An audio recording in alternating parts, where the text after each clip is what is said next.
Zay ihany koa no mitondra antsika makany amin'ny vaovaon'ny fampianarana amin'ny herinandro ho avy io no vinavinaina amoahana ny valim-panadinana BEPC ho an'ny eto Antananarivo renivohitra. Ao anatin'ny fitsarana ireo taratasy-panadinana moa amin'izao fotoana izao, ireo mpampianatra amin'izao fotoana izao, ary tsy ho ela ihany koa dia ampidirina anatin'ny solosaina ny notin'ireo mpiadina rehetra.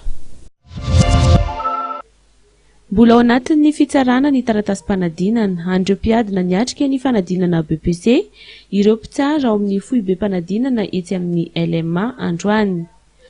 Mpitsara miisa 570 isaky ny taranja no misahana ny fitsarana ny taratasy-panadinan'ireo mpiadina.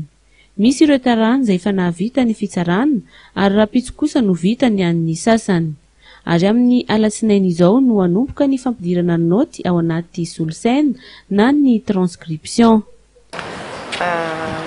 Ny tsaraina azy ny mbola tsaraina izany dia ny anglais, dia fizika, dia histoire, misy maripana fa ny matière ankoatr'izay dia efa tsara.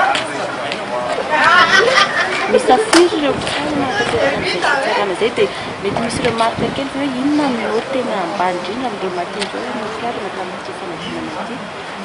Ny mpitsara isaky ny taranja zany dia miisa 570 eo, 570 isaky ny taranja anankiray, dia ny